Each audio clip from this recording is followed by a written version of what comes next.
Welcome back to Martins and More. My name's Maury Rutch. And I'm Spoon Phillips. And this episode's brought to you by our Patreon members. Join our growing community for early access to every episode, exclusive video versions of the podcast, behind-the-scenes footage, full-length product demos, and more. We appreciate you. Spoon, it's been a long time. How are you doing so far? I'm doing pretty good. I hope your spring ended well and your summer's starting good. I can say mine is, and I'm looking forward to another season of Martins and More, particularly since we're going to be focusing a lot on topic suggestions from some of our loyal listeners. Right you are. We ended last season by asking you guys, what should we talk about next? And a lot of you guys raised your voices, and we really do appreciate it. The only thing I don't like about this show, and if I could be really transparent, is trying to think of what to talk about and when. And those times where you guys are very vocal and you let us know what you want to read, what you want to hear. What do I even say read anymore? What you want to hear, what you want to talk about. Instead of us hoping that you like what we're talking about, why not just ask you? And one of the most impressive and most interesting topics that came to us at the end of season 4, our best pal, Marshall Fleisher, said, why don't you talk about the changes in production at Martin? And for example, a D28. Why would somebody buy a 50s D28 versus a 70s D28? Why wouldn't somebody just buy a brand new one? And one of the running jokes that goes around my circles is, why would you buy an old guitar when you can buy a brand new one?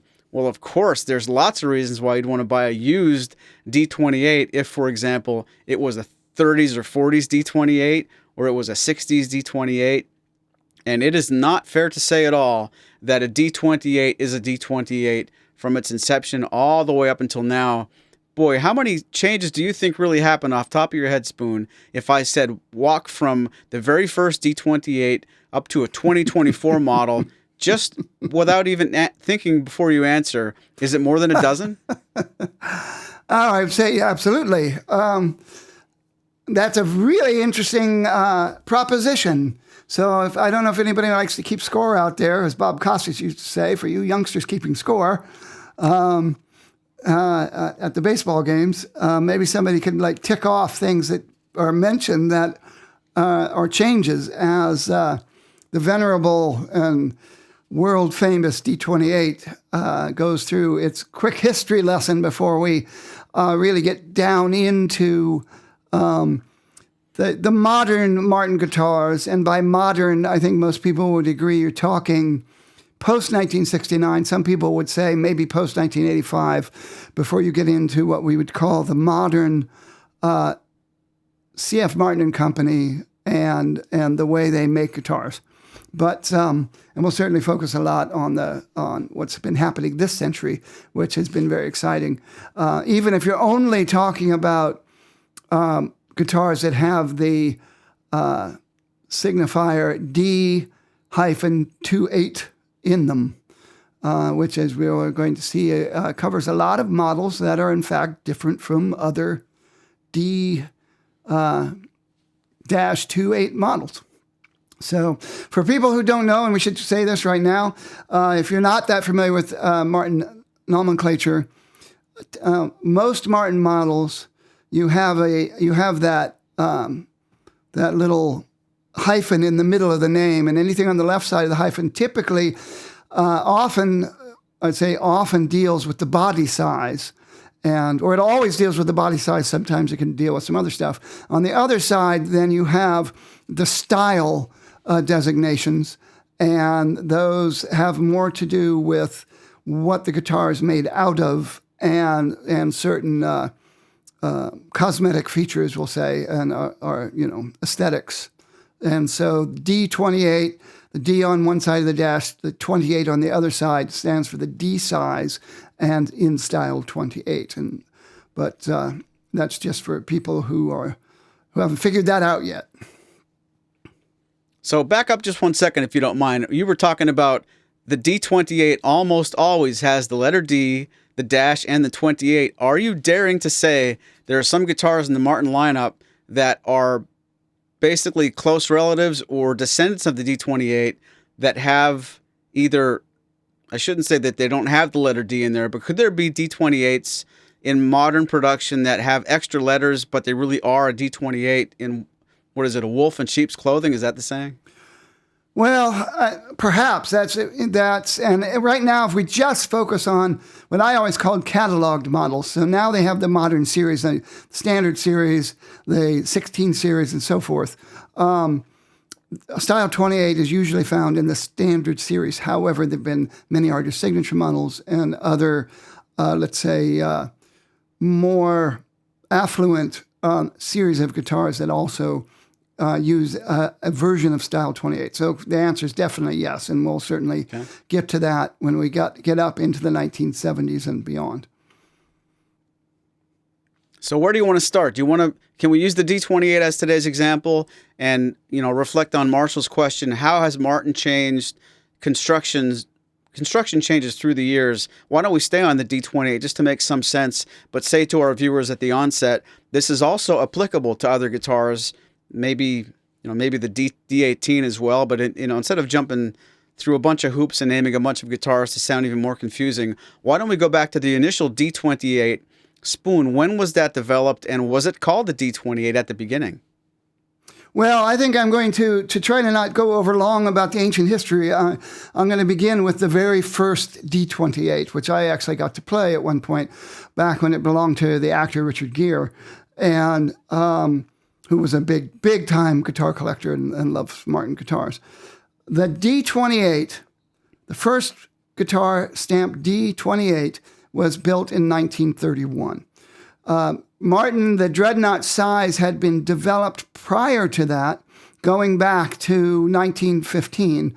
But in those days, Martin was making guitars for a variety of private companies like Wurlitzer and Ditson. And the Ditson musical department stores in Boston, Philadelphia, and other places would have certain guitar models built just for them and used body sizes that were designed just for them. And the original dreadnoughts, what they called the dreadnought, was actually built for the Ditson department stores. And it's named after the largest class of British battleships at that time. In 1915, the dreadnoughts were the biggest battleships on the sea, and that body size that they made for Mr. Ditson, which was designed, these were steel string guitars at a time when Martin typically didn't make steel string guitars, and they were designed to be the so-called bass guitar in mandolin orchestras. And they have that big mammoth 12-fret body size. And then when the Ditson department store went out of business in the Great Depression, that allowed Martin to then take that design and make some tweaks to it and come out with their own supersized guitars. Now, if people remember what a triple O size is, the auditorium size, and the grand concert size, the double O size, back in those days, everything was a 12-fret guitar and kind of looked like a classical guitar, typically with a slotted headstock and big wide neck with a 1 7/8 inch neck width at the nut width at the end of the neck. These were until Segovia came over to tour in the 1930s. All of the major classical guitarists that were American played Martin guitars. It was the choice, and they were playing gut string guitars. When the Hawaiian music craze came over in 1912, Martin was the first major manufacturer of musical instruments in America to embrace that and started making ukuleles, but also started making steel string guitars for the Hawaiian artists that used a slide, a steel as they called them, and basically played them mainly in like the lap steel style. And so that's where the steel strings originated. Steel string Martins originated. And so by the time you get up to 1931, and Ditson's gone down, I think they may have gone down in 1930, they were out of business. Martin made the D1 and the D2 as test models. And they made multiple numbers of them, but they may only made like 2 of them each or something. And they were successful. The major difference, I think, between the Ditsons and the Martin Dreadnought is the Martin Dreadnought had the famous X bracing. The Ditsons had ladder bracing, as if I remember correctly. And and then they immediately decided to take those prototypes and call them the D18, the D1 having mahogany back and sides and was basically made in style 18, and the D28. And so the first D28 was made in 1931. It has that big dreadnought body size with the big slope shoulders that were then eventually copied by Gibson and other makers, that sort of Martin slope shoulder look, and the big wide neck. And they were very lightly built by modern standards. They had a wooden truss rod in the neck, and Martin later made copies of them, sort of, in the Authentic series with the D28 Authentic 1931, which is one of those D28s that's, unique in some of its features. They also made the orchestra models, came out in 1930. Those were Martin's first 14-fret, 6-string steel string guitars. And the OM28, OM18, OM45, and so forth. And so they were a big hit, unlike the Dreadnought at that time, which didn't sell very well at first because it was so ginormous compared to their Triple O, which was their next biggest size. The orchestra models did take off, and they became so popular that Martin decided to convert all of their body sizes to the 14-fret version, and which then became known as orchestra models versus standard models. In 1934, they changed the names of the OMs back to Triple O, and they became the 14-fret Triple Os, and the Dreadnoughts were converted to 14-fret models in 1934. I've got to play some of the very first D28s, including the very first Sunburst D28. They didn't call them Sunburst in those days. They called them shaded tops. Sunburst being a Gibson phrase back in the day. And that was made in very early 1934. Spectacular guitar still to this day. So that's when you got the 14 frets. And at that time, here's the first major changes. They squashed those slope shoulders down to expose 2 more frets, and that changed the position of the bridge plate in relation to the overall body, where the sound hole is placed in the top, and then required the bracing in the upper area to change a little bit. And then they narrowed the neck because the steel string guitar was replacing the banjo in jazz orchestras and dance bands. And now that steel strings were making guitars loud enough to compete with mandolins and fiddles. And but banjoists didn't want that big honking wide neck. So the neck was narrowed to a 1 3/4 inch width nut from the 1 7/8. So those are the first major structural changes that happened to the D28 and all the other Dreadnoughts, and really all the other Martins that were switched to 14 frets from the 12 fret versions. And most people don't know this, but it wasn't like you could get everything in a 12 fret or 14 fret version after 1934. They did away with 12 fret models with the exception of the 0021, which stayed 12 fret for a long time and well up into the Woodstock area and beyond. And but that was really about it. And everything else was unless a dealer ordered a specific 12 fret model, everything went to 14 frets. And the 14 fret Dreadnought went on to conquer the world and become the most famous guitar, particularly the D28. The most copied guitar, the most influential guitar. By the time you get up into the Beatle era and stuff like that, the most desired guitar was a Martin D28, and for a lot of good reasons. Huh. In those days, the old style 28. Well, let me ask you this: what do you think of when you think of somebody says to you, Maury, what's the difference between these golden era 30s D28s and later D28s? Well, it's funny. The very first thing that comes to mind when you just got done talking there, if somebody wants to get a D28 and they don't want to buy a 2024, you can't go all the way back to the beginning to get a 14 fret version because the very first version was 12 fret. But what do I think about when it was the 30s D28s? Is that the question? Yes. I don't know if it's fair to say, but Brazilian Rosewood just comes to mind. And I know that's not, oh, I shouldn't say what I know. I suspect that I remember that the 30s isn't where that ended. But if you're going to compare a modern day D28 to something from the 30s, I'm thinking of the 12 fret neck joint and Brazilian Rosewood back and sides. And this is where I think I know more than I know. I also think of an Adirondack top, but I'm not that sure I'm right because I know back in the early days, the Adirondack top went away in, the Sitka came along. I don't want to say that was the 30s when that changed, but 1930s D28 makes me think of Adirondack top, Brazilian Rosewood back and sides, and the 12 fret neck joint.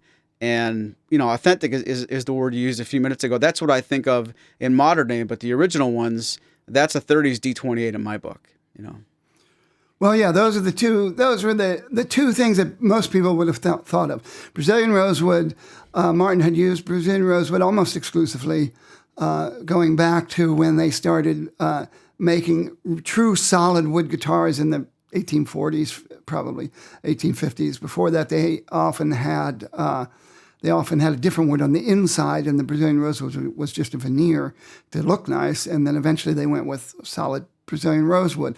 And the American Eastern red spruce, which everybody calls Adirondack spruce, even though it can come from anywhere from Ontario to North Carolina and end up on a guitar. But for the most part, it was from the Adirondacks and Poconos, and the Martin tended to buy locally in those days.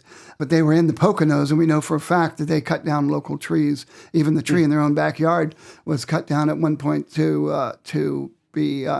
But then they found out it wasn't good enough. There was something wrong with it for top, so they used it for bracing. But so yeah, those are the two biggies. And then, like you said, in the 12 fret neck joint switched over in 1934, and then we get the classic 14 fret dreadnought, the classic acoustic guitar. Most people think of steel string acoustic guitar.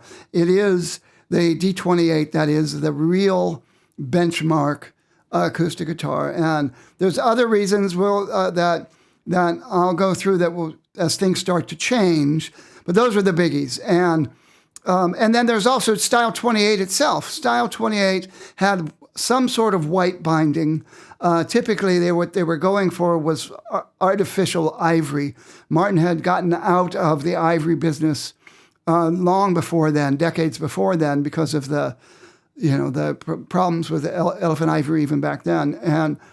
And so they had Ivoroid, as they called it, and plastics were a new and fancy, cool thing in those days, and a lot of Martin guitars had wooden binding, the mahogany guitars, but then they started adding the tortoiseshell binding and even tortoiseshell head plates and stuff, which was considered a very fancy, expensive upgrade in those days, because Bakelite was probably the first popular plastic, but Ivoroid after that, that was a big deal and very, very futuristic, to be able to have a malleable thing that we take for granted now as a hard plastic. But so you had the white binding, you had the herringbone trim, the famous herringbone trim that had been on Style 28 since going all the way back to its inception in the 1800s, middle 1800s, and you had the diamonds and squares fingerboard pattern, that, as they call them now, those diamonds that could have been in white mother of pearl or in other kinds of shell, abalone being most prevalent. And then you had the gold foil C.F. Martin & Company script, like you have on my shirt here today, that appeared in 1931. It was the first year they used that. And then you had some sort of chrome tuners, some sort of silver tuners. I don't remember when Spanish silver, which was what they called it, or German silver, rather, is what they called it, went out, but it was still in use, I think, in the 1930s for the tuners. It was actually a nickel alloy.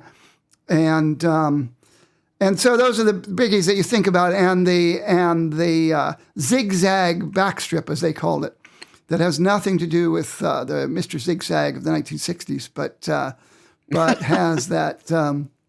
You sure? Though I'm sure a lot of people in that Woodstock era would have thought otherwise. But yeah, so that was the Style 28 at that time, and after that, that's when it then. A lot of people think of the classic D28 as not being that D28. They think of the D28 as having the black and white lines around the edge of the binding, and they think and around the sound hole, and they think of the big white mother of pearl, what I call domino dots. Mm-hmm. And now everybody's harkened back, and now everybody knows the modern Style 28, with the exception of the D28 and the standard series, has the diamonds and squares and the herringbone. And they've gone back to that now. They've gone back to the 1930s look, and we'll get into that, how those trends come and go. But the reason they changed, there were two reasons they changed out from the herringbone and diamonds and squares to the white dots. and the black and white plies. And that is because in the jazz age, in the 20s and 30s, Martin was a very conservative company. The herringbone and diamonds looked old-fashioned. It looked very 1800s. And young people who were in these hot jazz bands and all that, and the country singers and all that, they looked like old fogey to them. And so Martin switched to the dots, and even that was kind of already passé by the time they switched to the dots and the block, and then when they switched out of the snowflakes on the fancy Martins and went with the hexagon block, pearl, and that kind of stuff, that was an attempt to become modern and hip and be much more modern. And can you remember where the dots and black and white binding came from? I'll put it to you this way. It came from some of the most expensive, and the block inlays that we later used on the D45, they came from the most expensive Martins in the 1930s. And do you remember what those were? It's going to be a trick question. I sort of... They don't make them anymore. Let's put it that way. They don't make them anymore. So, are you talking about arch tops? I'm talking about the arch tops. That's where it came from. Martin started making arch tops for jazz musicians to compete with Washburn and Gibson and Epiphone and those others. And even the OM came from that famously, where Perry Bechtel was an orchestra leader down in Atlanta, had asked Mr. Martin to make him a guitar with a longer neck because Gibson had sent him a free L5 and he didn't like how it sounded and he wanted a Martin. And so that led to Martin inventing the 14-fret guitars. Orchestra models. And so, but they made jazz guitars for, with the arch tops, but they didn't sell very well. They didn't catch on, partially because it didn't have a true floating fretboard like the true arch tops did. They were not carved backs. The bodies were made like normal Martins, but they had a suspension arch top. I don't know if that's what you actually call it, where it's really the braces that are forcing the top to be arched, and so they're not carved arch tops. And the fretboard was glued to the top, so it had a dampening effect. So you didn't get the kind of resonance you get from a Gibson L5 or those other makers who made arch tops. And they actually cost more than regular Martins.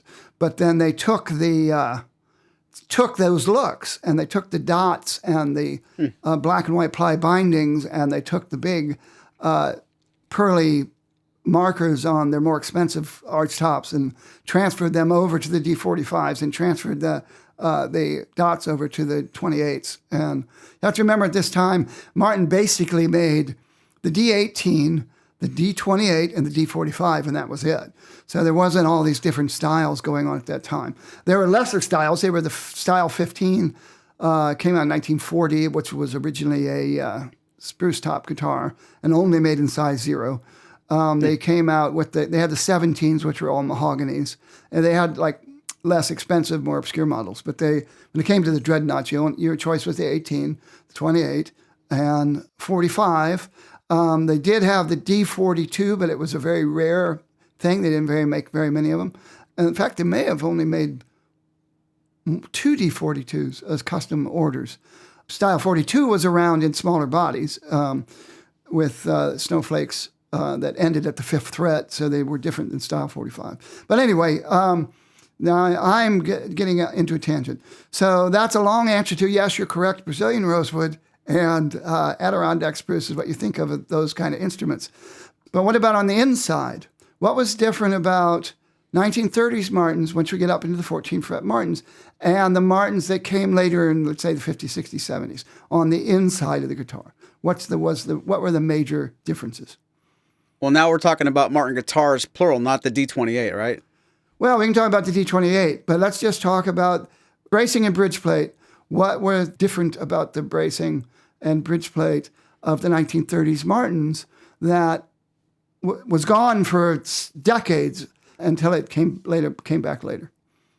Well, those of you guys listening at home, you're going to learn with me as I answer this question, because this is something that I always think I'm totally sure about, and more often than not, I get one little piece wrong. I know scallop bracing came and went, and the bridge plate could be either rosewood or maple, but admitting that I don't know nearly as much as Spoon on the subject, I have it in my mind that from the very first day up until 2024 and beyond, D28 means the bracing is not scalloped, and I feel like I'm wrong. No, you're absolutely right. And though the rosewood bridge plate came in later, but what about where they put the bracing? Forward shifted, rear shifted, and non-shifted, I guess. I would think this is probably the part of the podcast and probably the part of the Martin timeline where the bracing is no longer forward shifted or becomes forward shifted. So I'm going to guess this is where it's not forward shifted anymore. I'm surprised at you, but no, that's the exact opposite. Forward shifted bracing was what the 30s was all about. But that wasn't forward shifted in those days. That was just the Martin bracing. That's where the Martin bracing had placed the X brace in relation to that 14 fret body shape and in relation to the sound hole. And what it meant, and really, a lot of people think of it as the X brace crossed at about 1 inch from the sound hole. But it really wasn't about its position in relation to the sound hole. It was about how far away it was from the bridge plate. And the bridge plates in those days were maple. The other major difference was in those days, they had what they called tucked bracing. And so the maple bridge plate sat under the bridge area to give it strength and has the holes in it for the string ends to come through from the pin bridge where the pin puts them down in there. And that is the most rigid part of the top right there. But it's also the X brace actually sat on top of the edges of the bridge plate. So the bridge plate was tucked in under notches, cut in to those two struts, the lower struts heading down into the bottom bout, lower bout of the guitar. The bridge plate sat underneath them and was glued to them.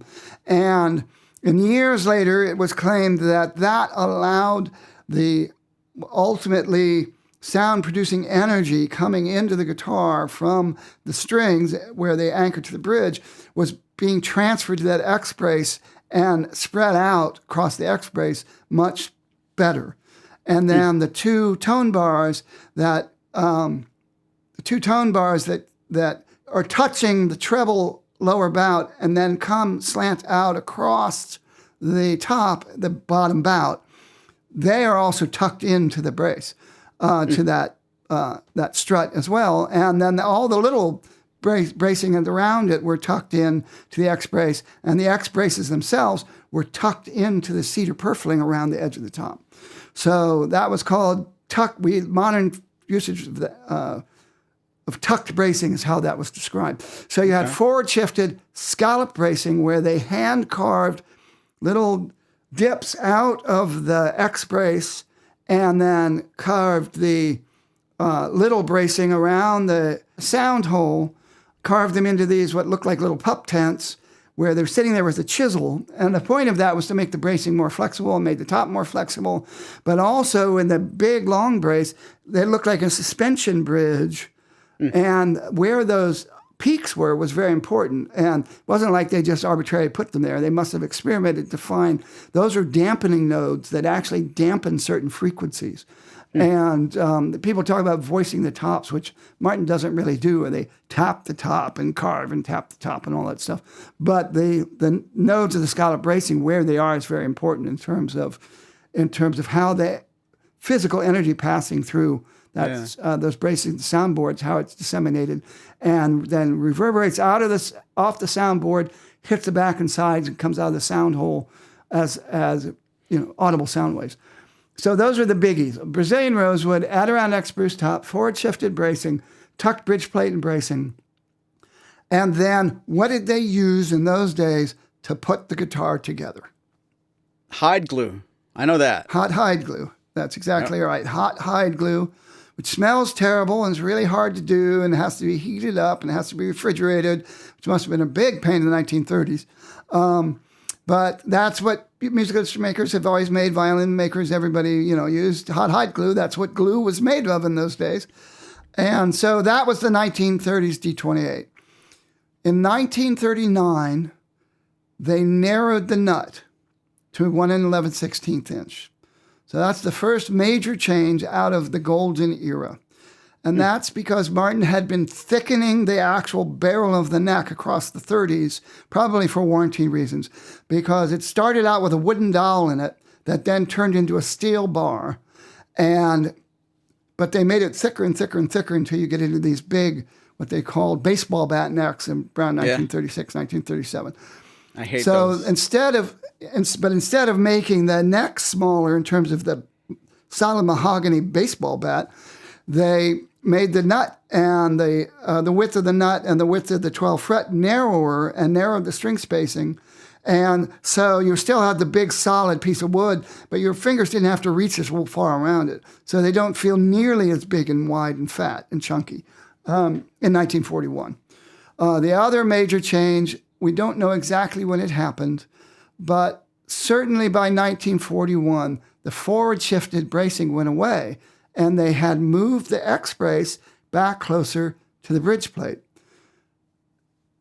Historically, there's some claims that's because people were using heavier strings. I don't think that's true at all. I think they were already using every bit as heavy a string.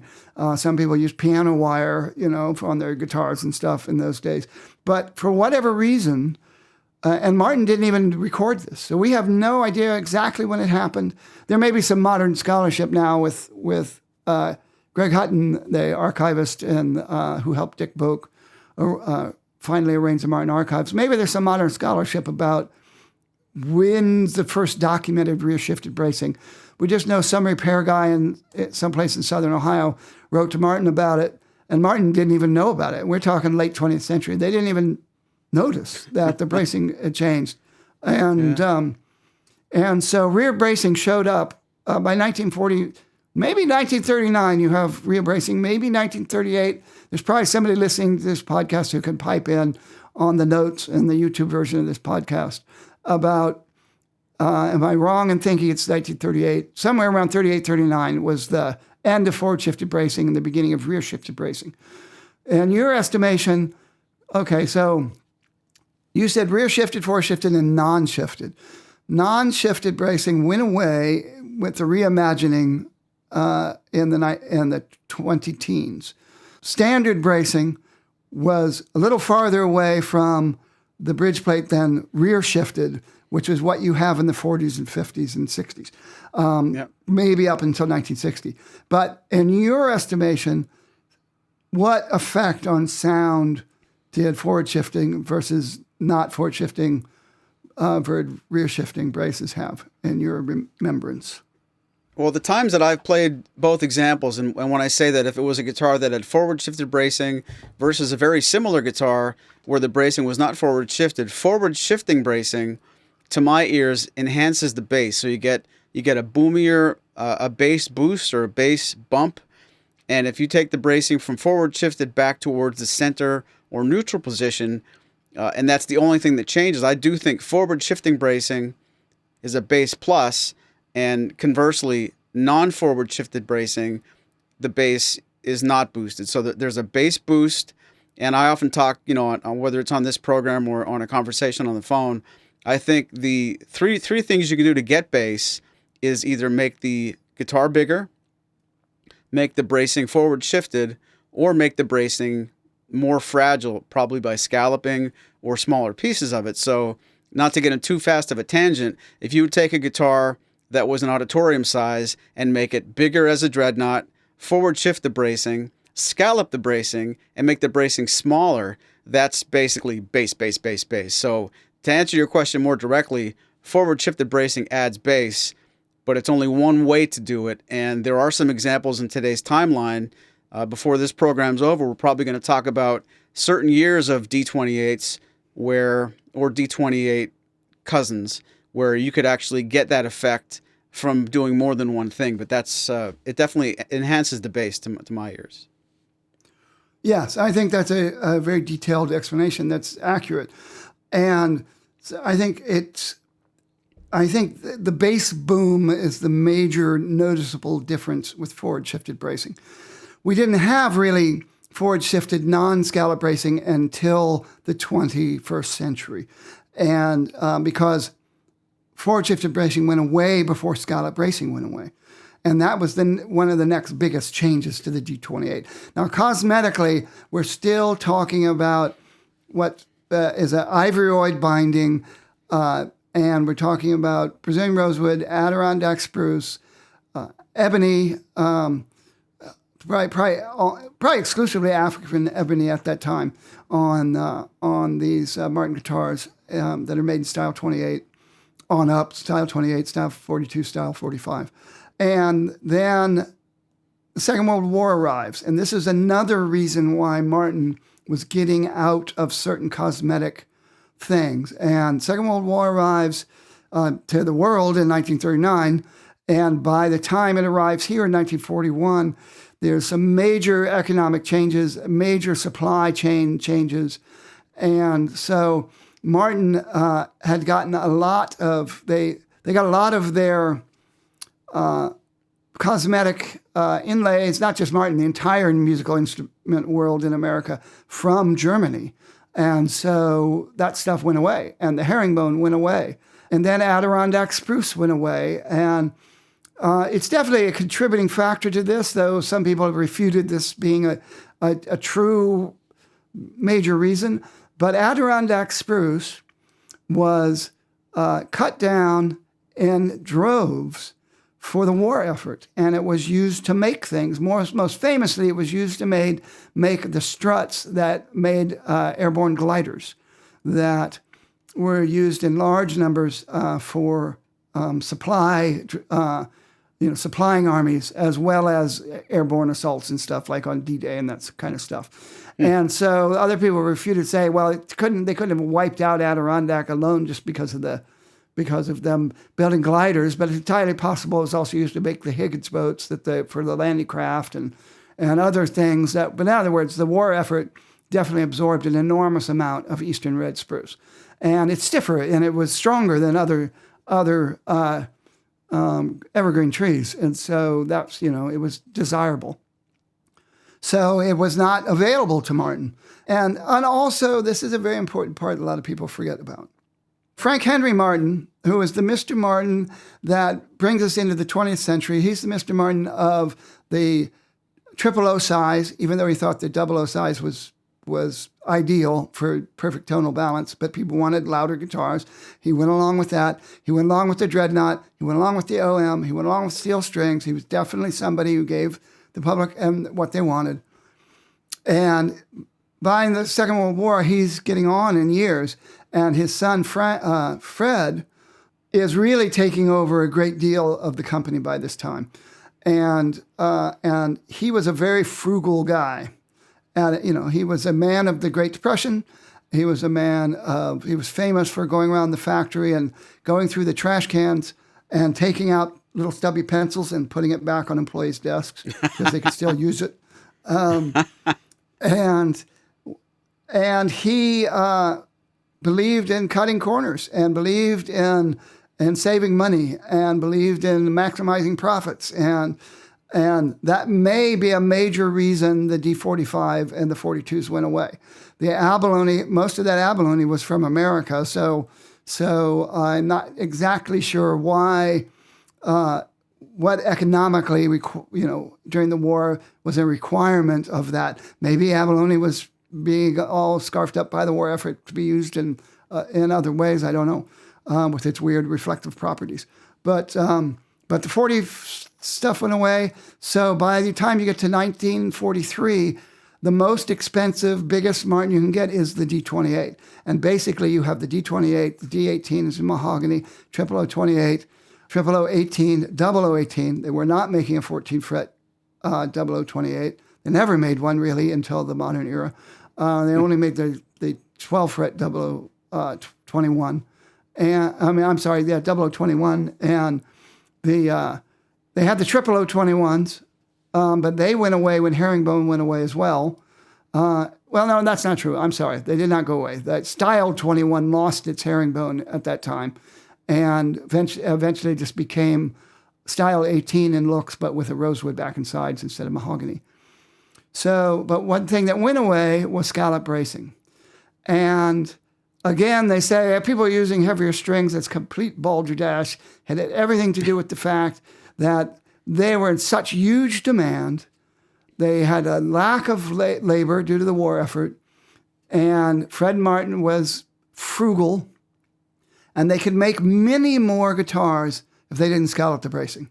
It took longer than anything else that they did, and so they just got rid of them. In 1940, late 44 and through 45, they transitioned into what they called tapered bracing. There's some people who claim that 1945 Martins are the best sounding Martins ever because of the unique bracing, which is still carved to get some flexibility to them, but not with the details of the scalloping you get in those days. And by 1946, no more scallop bracing, no more rear shifted bracing. Herringbone's gone. You now have the dots. There's some transitional herringbones with dot. Maybe up until 1446, you have transitional herringbone D28s as they're using it up with dot fingerboards. Certainly triple O 28s. There's definitely triple O 28s that have herringbone trim and domino dots. And about this time, the ivory kind of goes away into a much plainer, bright white plastic, like argent white. It kind of goes along with the argent white mother of pearl that they were using on the fretboard markers in those days. Trivia, people will know that the D28s in those days had, well, all of the Martin dreadnoughts had a much rounder headstock.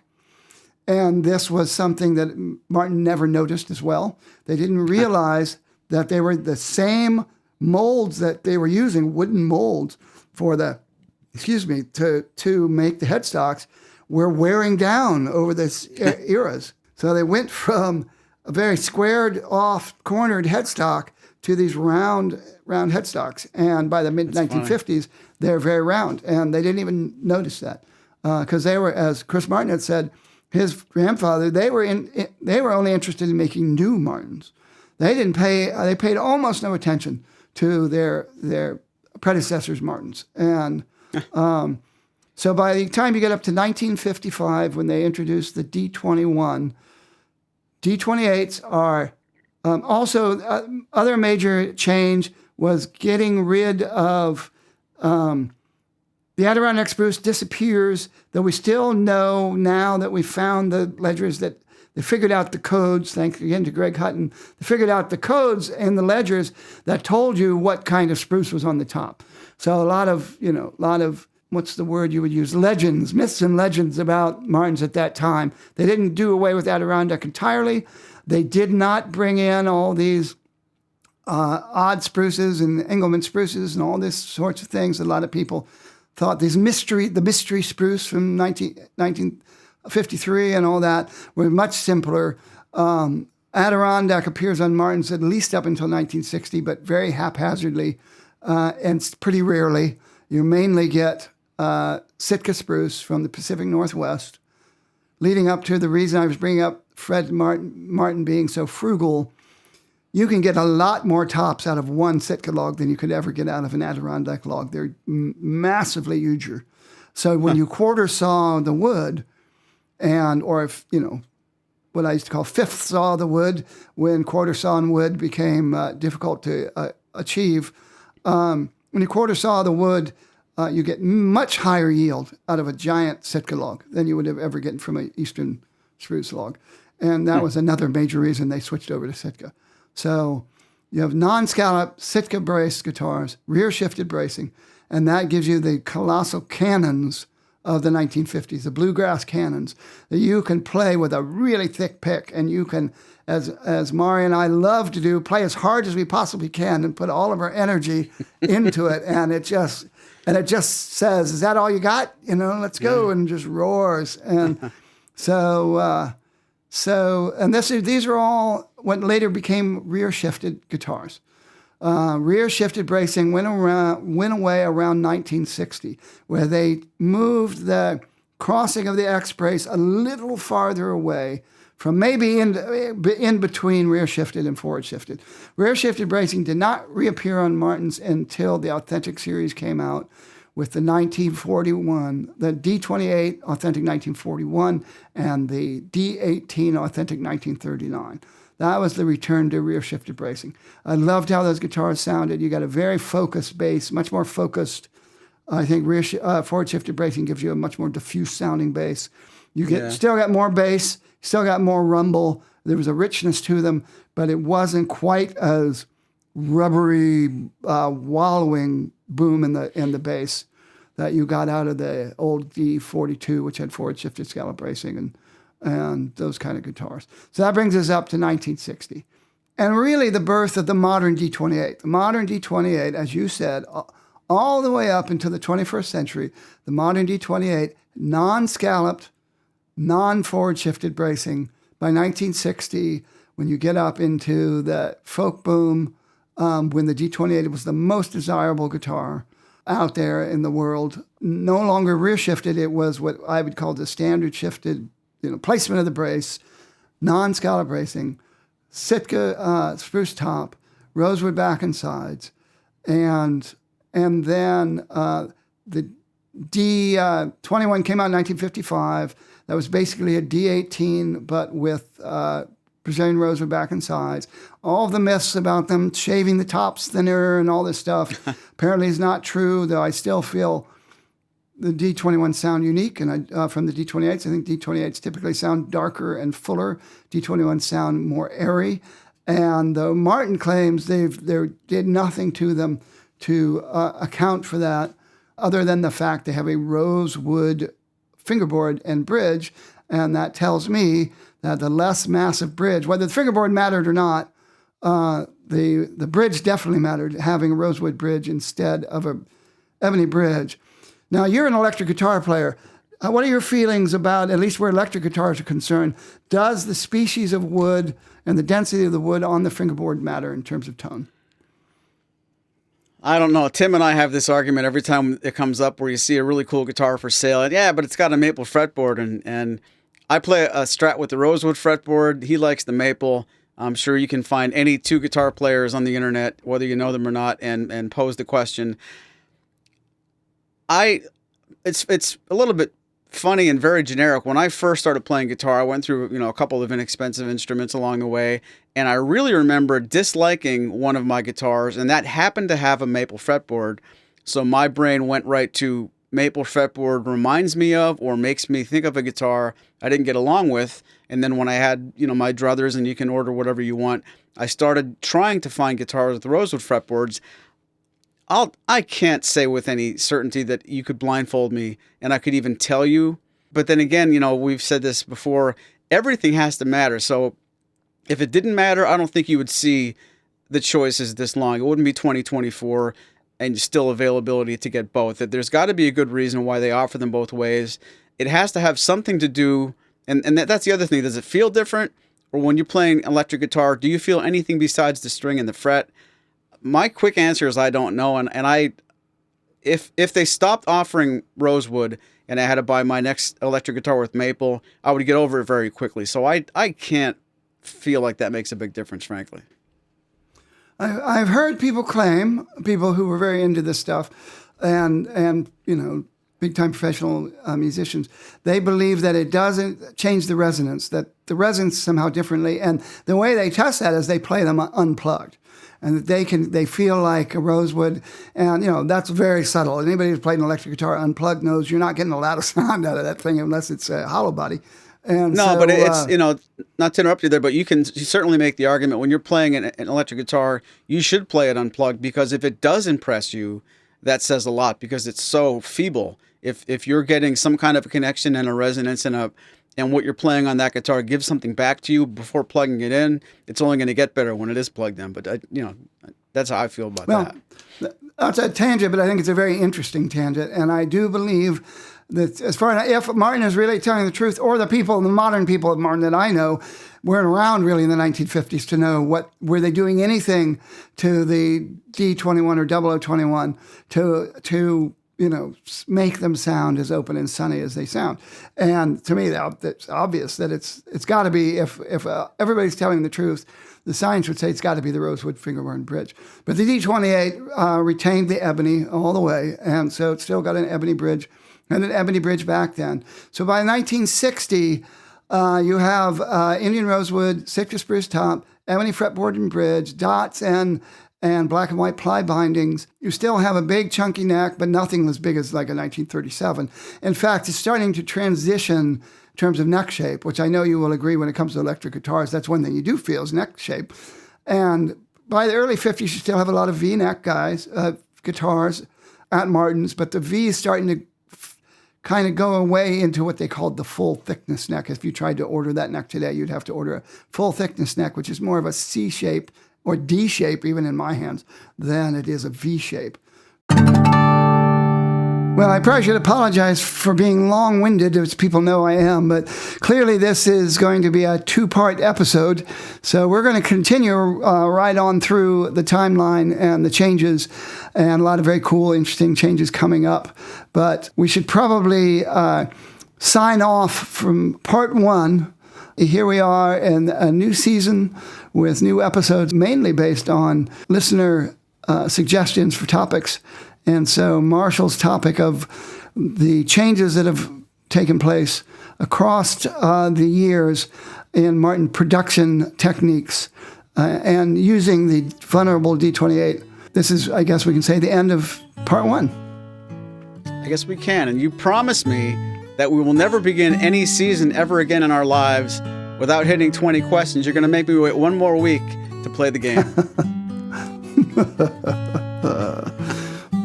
Well, that's going to do it for part one of season 5, episode 1. From all of us at Martins and More, thanks for listening. Hear you later.